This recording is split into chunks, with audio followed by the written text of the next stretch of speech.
We're in Advent. We're on our way to Christmas, and Advent is about waiting and expectation. But we're also closing out our certainty series. And the message today is there's something that you can be sure of, even in a time of uncertainty and chaos. And the thing that we can be sure of today is that Jesus is coming soon. That's the message today.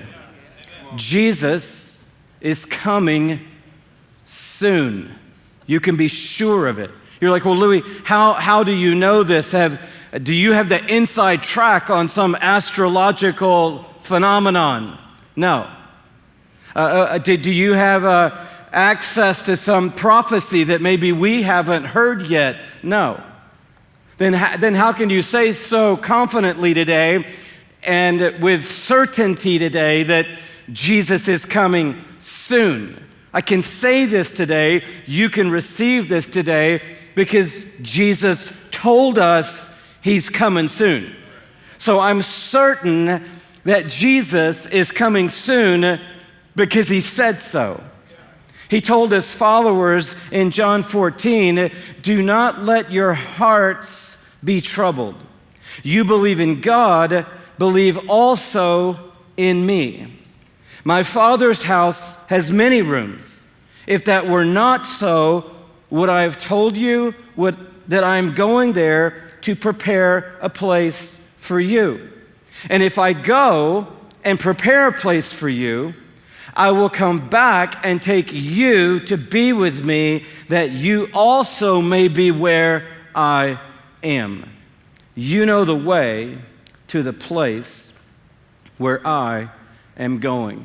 This has been the plan all along, that Jesus, yes, would come at Christmas and do what only He could do, but that He would come again to planet Earth. And I want you to know Jesus is coming soon. Now, we have an asterisk after the word soon, and so we need to look down into that just for a moment and get our hearts and our minds around soon. So we're putting up the fine print today, just in full disclosure,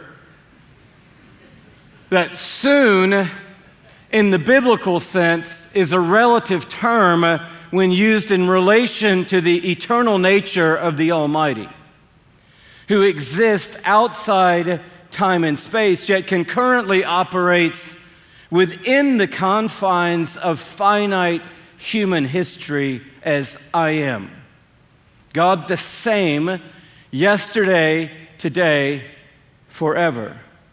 Thus, the use of the term soon, as understood by the eternal mind, may be interpreted to mean promptly, as in right now, or to mean a future time, say within the next 100 to 1,000 years, the latter of which in God time is the equivalent of one human day, therefore soon. Jesus is coming soon. The goal in this message is to listen to what Jesus has said, to make 7 obvious observations, and then to offer 7 essential applications. So number 1, let's listen to what Jesus said. I'm opening my Bible to Matthew chapter 24. And in this text, we know that Jesus has arrived in Jerusalem prior to the crucifixion and resurrection. And so the theologians call these chapters and this teaching the Olivet Discourse, because Jesus is on the Mount of Olives. And doesn't that sound intriguing and exciting? Don't you want to text someone right now and say, we're in the Olivet Discourse today, get on board quick, get online. But Jesus is in the last days, so He can see the cross from where He is right now. He can see the city. He knows how it's going to play out. Passover is just a few days away, and Jesus is unpacking some incredible truth. In fact, when I look in the way my Bible's laid out, I've got a little bit of chapter 23, all of 24, the first few verses of 25. It's all in red, except for 2 verses. And one of the 2 verses is a descriptor telling us where Jesus is while he's teaching.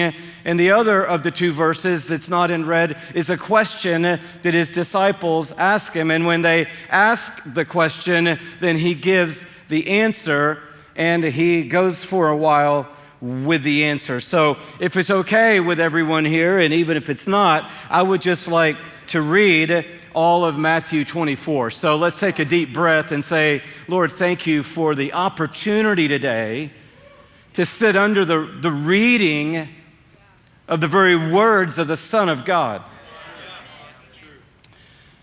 The header says, signs of the end of the age.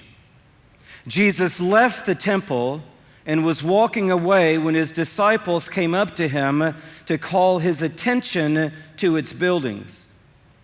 Do you see all these things, he asked? I tell you the truth, not one stone here will be left on another. Every one will be thrown down. As Jesus was sitting on the Mount of Olives, the disciples came to him privately. Tell us, they said, when will this happen? And what will be the sign of your coming and of the end of the age? Jesus answered, watch out that no one deceives you. For many will come in my name, claiming I am the Christ, and will deceive many. You will hear of wars and rumors of wars, but see to it that you are not alarmed. Such things must happen, but the end is still to come. Nation will rise against nation, and kingdom against kingdom. There will be famines and earthquakes in various places. All these are the beginning of birth pains.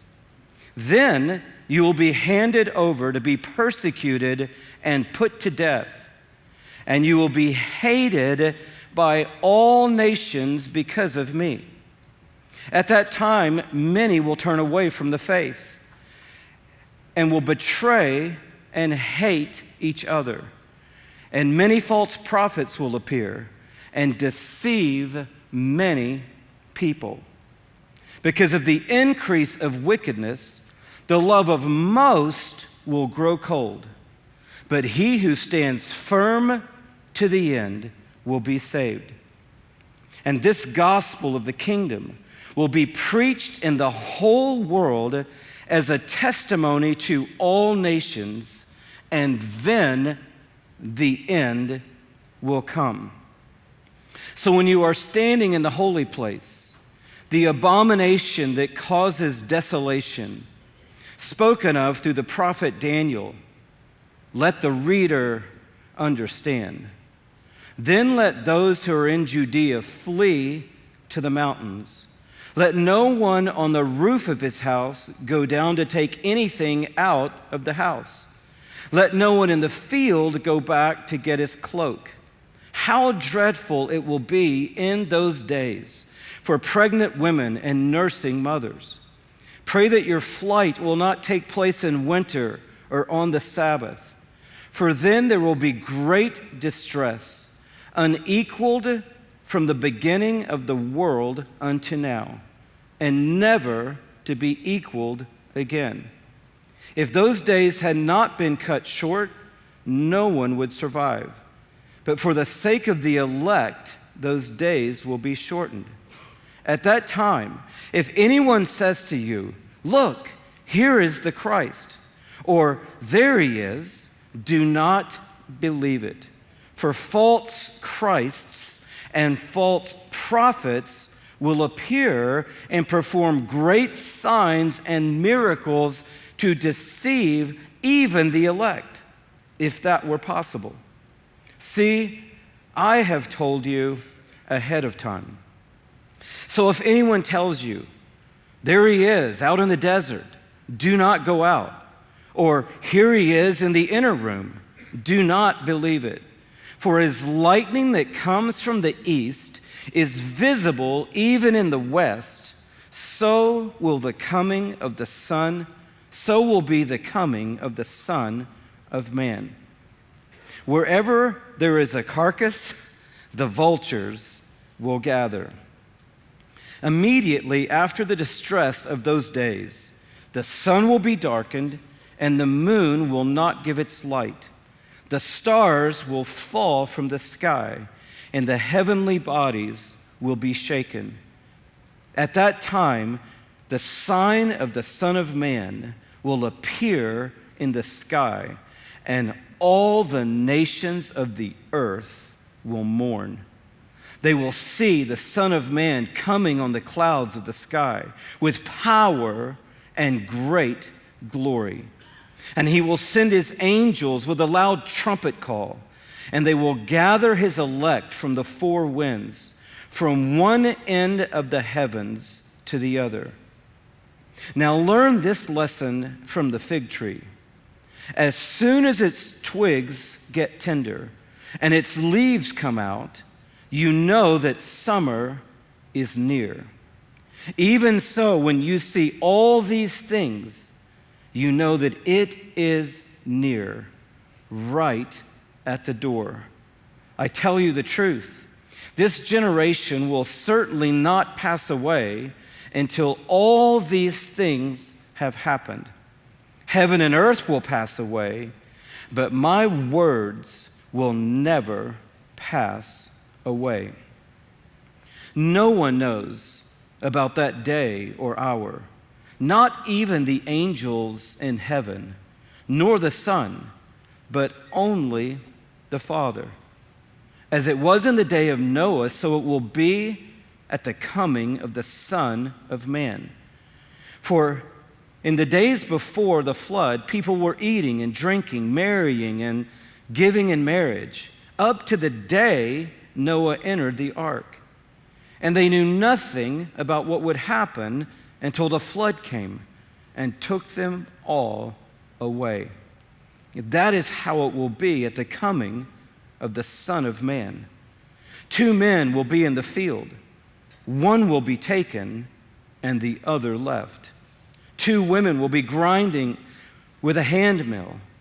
One will be taken and the other left. Therefore, keep watch, because you do not know on what day your Lord will come. But understand this, if the owner of the house had known at what time of night the thief was coming, he would have kept watch and would have never let his house be broken into. So you also must be ready, because the Son of Man will come at an hour when you do not expect him. Who then is the faithful and wise servant, whom the master has put in charge of the servants in his household to give them their food at the proper time? It will be good for that servant whose master finds him doing so when he returns. I tell you the truth, he will put him in charge of all his possessions. But suppose that servant is wicked and says to himself, my master is staying away a long time. And he then begins to beat his fellow servants and to eat and drink with drunkards. The master of that servant will come on a day when he does not expect him, and at an hour he is not aware of. He will cut him to pieces and assign him a place with the hypocrites, where there will be weeping and gnashing of teeth. Thank God for the power of his word. 7 obvious observations. Number 1, because we don't want to get lost in the weeds, which is what normally happens when we start talking about anything prophetic or about the coming of the Lord or about the end times. It seems like pretty quickly we get lost in the weeds. I'm not applying that there are any weeds in the text of the Word of God today. I'm just saying let's look at the obvious things that God wants us to see. Number one, there is a context within the context. And so as we're thinking about the end times and realizing today that Jesus is coming soon, and we're hearing of Jesus teaching, there's context, and then there's context, and then there's context. There's the context of history that's past. We've got Daniel in the mix. There's the context of the present moment. There's context of history that's coming very soon. And then there's the greater context of the end of the age. We see two questions that are asked to Jesus. Tell us, when will this happen? In other words, you said this temple's coming down. When is that going to happen? And the second question, what will be the sign of your coming and the sign of the end of the age? And so you can't get confused then when you get down to verse 34, and Jesus says, I tell you the truth, this generation will certainly not pass away until all these things have happened. Well, in the context, the temple has already been destroyed. The temple is now rebuilt, but in AD 70, it's going to be destroyed again by Titus. And so all the people listening to Jesus teach are actually going to see all the stones of the temple fall one on top of the other in 40 years from this moment in AD 70 as Titus destroys the temple. So every time we're reading and all through this today, there's going to be context within the context. That's an obvious observation. Secondly, deception is the enemy game. So the first thing Jesus tells us as he begins to answer the two questions is, verse 4, watch out that no one deceives you. And then as you look through the text, I put a little dot in my text every time the word deceive appears later down through the text. The game, you see that in verse 11, verse 24, is deception. So the enemy's plan for you and for me, in light of the fact that Jesus is coming soon, is that you would get deceived. The third big observation is that faith is going to wane. Verse 12 says that as wickedness increases, this is such a heartbreaking verse, that the faith of most will grow cold. The fourth big observation is that the hinge point in the coming of Jesus is the fulfillment of the Great Commission. It says in verse 14, this gospel of the kingdom will be preached in the whole world as a testimony to all nations. Now, that's not necessarily all countries, that's ethnos is what the word is there, to all peoples on earth, and then the end will come. So the thing that triggers all of this and sets it all in motion is the proclamation of the gospel kingdom of Jesus to every ethnos on planet Earth. So the Great Commission, just to be clear, is still go you therefore into all the world and preach the gospel to all people. This is still the mission of the people of God. The fifth big observation here is this thing that comes in the next verse called the abomination that causes desolation. Now, this is one of those passages that a lot of theologians will debate very robustly. But just to break it down into its obvious observation, Daniel was prophesying about the rise of a person who would absolutely come in abject opposition to the worship of God in the temple. And so you think about this, Daniel's whole writing opens with the story of Shadrach, Meshach, and Abednego because Nebuchadnezzar has built an idol of himself and said, if you don't bow down to this idol, you're going in the fiery furnace. And so we've already got a ransacking of the temple in Jerusalem. We have now exiles in Babylon, and we have someone putting himself in a position to say, I am God, and you bow down to me, or you go in the fiery furnace. That is the abomination of desolation in a nutshell. And Daniel is predicting that there's going to be more of this. And we see this in 165 or so BC when Antiochus Epiphanes IV comes and he invades Jerusalem, this Greek ruler of the Seleucid kingdom, and history tells us he comes right into the temple, just absolutely puts a halt to the worship of God Yahweh in the temple, sacrifices a swine on the altar, and puts up an idol of Zeus in the temple of God. The abomination is coming against the temple and precisely coming against the altar, specifically coming against the blood of the Lamb. And so this is the abomination.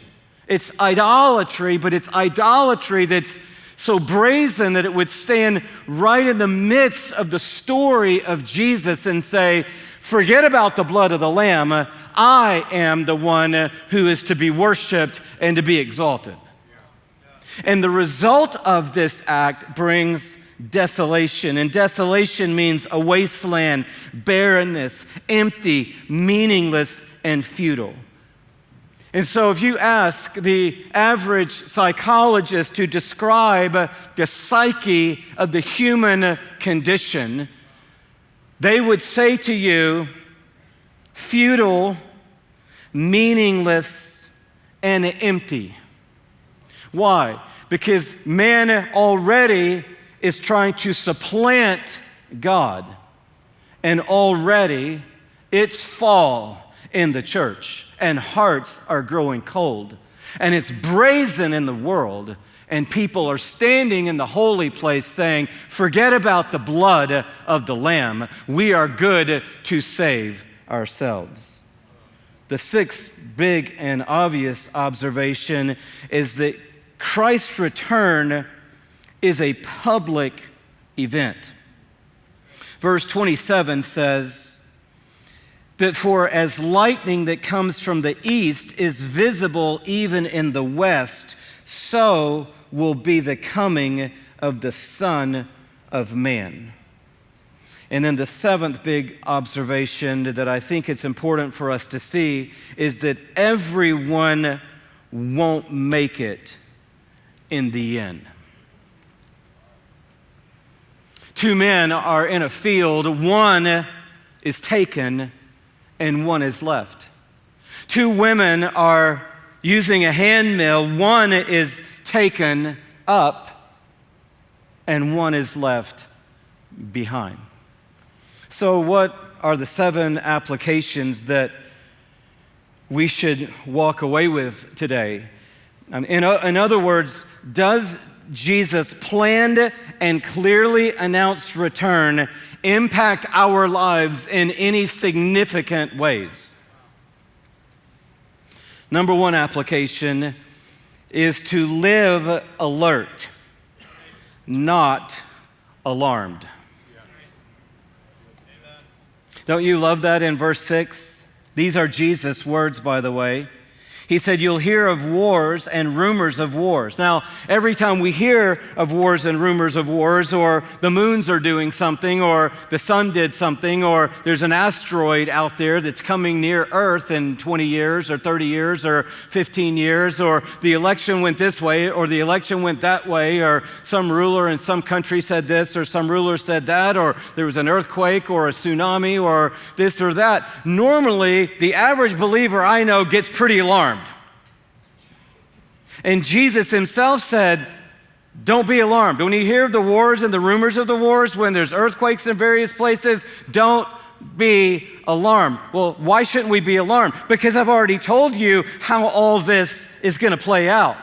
So instead of being alarmed when you read something or hear something, or when that little prophetic email comes in the inbox and it's like, oh my goodness, somebody knows something that I need to know. So no, you don't need to be alarmed. What I would prefer you to be is alert. I prefer you to wake up tomorrow and go, Jesus is coming soon, and he could come imminently, immediately, today. He could come in 100 years, which is also soon, but he could come right now, and I want to live alert, but I don't want to be frantic, and I don't want to live alarmed. Why? Jesus said, don't be alarmed. I'm going to put my confidence in him. The second application is to stay close to the original, the OG. Like, what do you mean by that? Well, if the enemy's game is deception, then what's the best way to not get deceived? Stay real close to the OG. Keep your eyes on Jesus. Keep your ears attuned to Jesus. Think your life in the words of Jesus, and don't listen to anything else but Jesus. Because deception wants to get our eyes off of who he is and to get our minds onto what they say. So here would be a great, I think, simple application takeaway, knowing that Jesus is coming soon. Focus your life on the revealed Jesus, not on some hidden prophecy. In other words, just keep leaning into Jesus every day versus digging around and looking for and listening to the next prophecy that somebody's going to say. Just keep your eyes on Jesus, because when he's coming, and if he's coming soon, then you'll have your eyes locked on him when he arrives. The third application is live ready. This is what Jesus says in the text, verse 44. He says, so you also must be ready, because the Son of Man will come at an hour when you do not expect him. Unless you expect him every hour. Be ready. You say, well, Louis, I would kind of like to know, like, what day he's coming. And I say, why? Well, because if I knew what day he was coming, that would set in motion a series of events. Well, then you should set in motion that series of events. Like, if I knew it was next Thursday, I have an aunt in Toledo, and I would get there. You should call her. If I knew he was coming in February, I would take some of my cash out of my stash, and I would invest it in gospel proclamation among the ethnos. Well, you should do that. You see, what the enemy has got us stuck in is fixating on what day, when Jesus is saying, be ready today. The fourth application is draw close to the flame.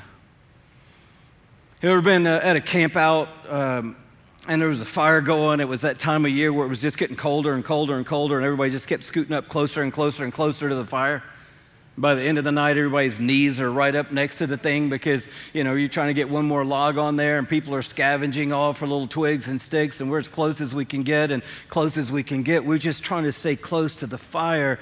And I believe that in this age, this is the number one operating mindset for the believer is stay close to the flame. We know in Scripture the flame is the Holy Spirit of God. So stay close to the flame and live in a community of people who want to get around the flame. Live in a community of people who know Jesus is coming soon. A kingdom mindset people, a people who have heart, who's on fire for Jesus. So if yours wanes a little, theirs doesn't. And when theirs wanes a little, yours doesn't. And you're not just hanging out with people who are talking about the wind. You're hanging out with people who want to stay close to the flame. Because in the end, the telltale sign of the Son of Man coming is that most people's hearts are going to grow cold. So what am I doing today to make sure my heart stays close to the flame? The fifth takeaway is become an evangelist. You become an evangelist. Because everybody's not going to make it. But everybody deserves an opportunity to hear the gospel. In this text, several times, Jesus uses the word the elect. Going to gather the elect from the four winds. They're going to do miracles, some of these false prophets, so just check that one out. They're going to do signs and wonders. They're going to look like the real thing, and they're going to deceive even the elect, if that's possible, he says. So we could get into a debate about what the elect means, and if there's some called the elect, then why do I need to be concerned about telling my coworker about Jesus? Apparently, there's already some people who are going to make it and some people who aren't going to make it. Here's the thing. Skip the debate and spread the news. Because Jesus said, go you therefore into all the earth and preach the gospel to all nations. So, but what about the this and the that and the this and the that? How about just the words of Jesus? Go ye therefore into all the earth. Go to your work, go to your family, go to your neighborhood, go over wherever you go and become an evangelist. Why should I become an evangelist, Louis? You're an evangelist. We've got you. I am not your evangelist for your people. You are your evangelist for your people. And if Jesus is coming soon, you want to arrive in heaven as an evangelist. And in the moment he comes through the door, you want to be telling somebody about Jesus. Number 6, make the move. In other words, transfer into heaven whatever you'd like there. Now, this is a little bit interesting, but I haven't really ever thought about it quite like this. But heaven is an amazing accommodation. You know, when Jesus said, I'm going away, I'm going to prepare a place for you, that where I am, you can be also. So there's an accommodation being made for you in heaven, but it's unfurnished. You're like, oh, what are you talking about? No, you furnish it. You're like, well, that sounds like some kind of legalistic left turn. No, the grace of God gets you alive forever and prepares an accommodation for you in heaven, but it's unfurnished currently. You furnish it, Jesus said. Store up for yourselves treasure in heaven. You're like, well, I don't have a lot to start with. I only have a small amount of money. In fact, I'm actually in debt right now. These other family, they had a lot of money. Their parents gave them a boatload of money, so that they can furnish theirs better than mine. No, you can furnish it with money, with acts of kindness, with faithfulness, with faith, with prayer. You can furnish it by all kinds of things that don't require a financial investment. So start now knowing Jesus is coming soon by making the move. What move? The move from earth to heaven. Some of us have been online the entire pandemic looking at houses, but we've never spent 5 minutes thinking about the one that is being prepared for us in heaven and making the move. You know how they say that you can't take it with you? How do they say it? You've never seen a hearse pulling a U-Haul trailer. That's because the U-Haul trailer isn't on the back of the hearse, it's on the front of the hearse. You put it there before you got in. U-Haul is the best named company probably of all time. U-Haul. No, you do. No, we don't, you do.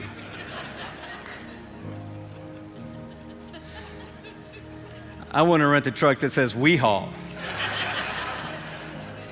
But it says U-Haul. In other words, you're putting all the stuff in there. You're taking it all out.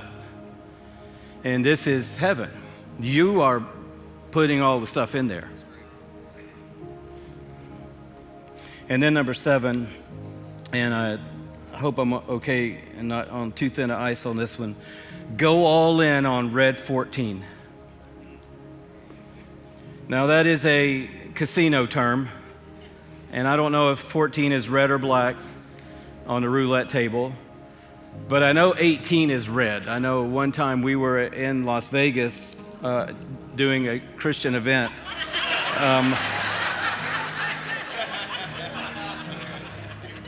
That's true. But we went to see the fountains at the Bellagio. Has anybody seen them before? Because you just wanted to see the fountains. You didn't want to go there to gamble or anything. And you can't go hardly anywhere in the Bellagio or any other hotel in Las Vegas without going through the casino. So we're walking through this massive casino, and a friend of ours is actually on the phone with a friend of his who's not with us, and he says, put something on red 18. And we're like, what is that? He goes, on the roulette wheel. So we're like, okay. So we just walk over to the roulette wheel, boom, put something on red 18. The little ball goes in, the thing spins around. I think the odds are 36-1 or something like that. Bam, red 18. We like cash out and leave the Bellagio. So that might be a prophetic word to somebody. Jesus is coming soon. Red 18. But a better word is go all in on red 14. And this gospel of the kingdom will be preached in the whole world as a testimony to all peoples. And then the end will come. You hear people all the time saying, one of two things. I'm convinced Jesus is coming soon. And I'm like, no, you're not.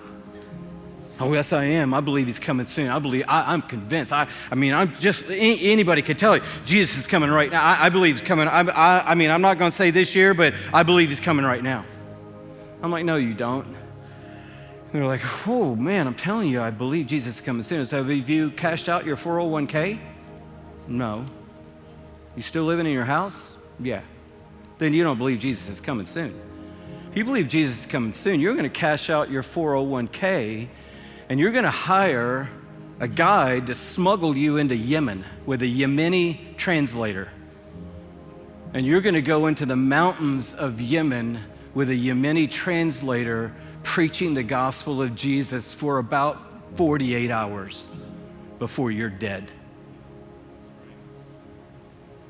But with all the money you took out of your 401k, you funded 100 other people to get smuggled in. So you got about 148 hours before 100 people are dead, so that the Yemenis, who are on the list of the top 8 unreached peoples on planet Earth, right up there with North Korea, Somalia, Afghanistan, Eritrea, you're in. Oh no, I believe Jesus is coming like maybe this year, Louis. Well, if you do, then put it all on red 14.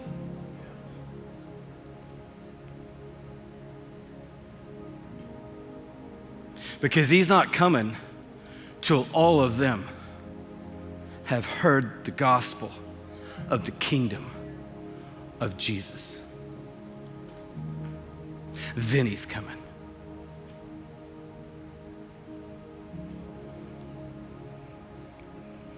And if this is the way he's coming and when he's coming, then don't we want to go all in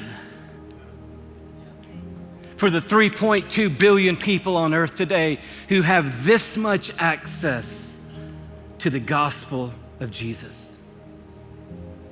Or the 1 billion people who don't have a word of this scripture in the heart language that they understand? Jesus is coming soon. Oh, we better go all in on Red 14. I believe God has spoken today in a specific way. It wasn't in any of the notes, but just as we're wrapping and closing, I believe he's saying to someone today, let go of that offense, because Jesus is coming soon. And when he does, he's going to make it right. So let go of it and get on with your life. Oh man, I believe that's a word for somebody today. It wasn't even in the deal, wasn't even in the thing. I can't really say it's in the text. Let go of the offense that you are carrying around, because Jesus is coming soon. And when he arrives, he's going to find you carrying a 50-pound offense around of something somebody said to you 20 years ago. Let it go. Let it go. Yeah, but they owe me $75. Well, they never paid me back for the thing when we sold the house. Let it go. Jesus is coming, and when he comes, you'll get your $75 back.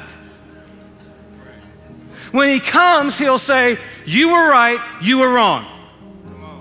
When he comes, he's going to put everything right. And what are you doing? You are missing out on living your life because you're holding some offense that Jesus is going to come and make right. Let it go and get on with living your life. Jesus is coming soon. He went on to say in the next few verses after this chapter, keep your lamps burning.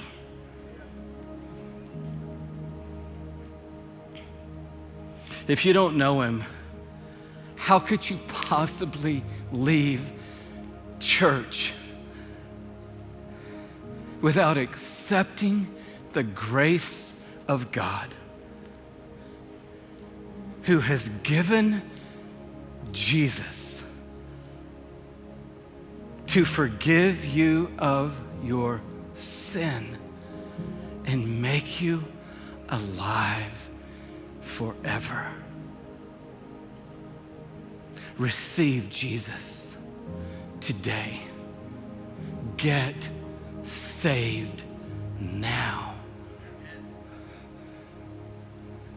Jesus is coming soon. You can be sure of that.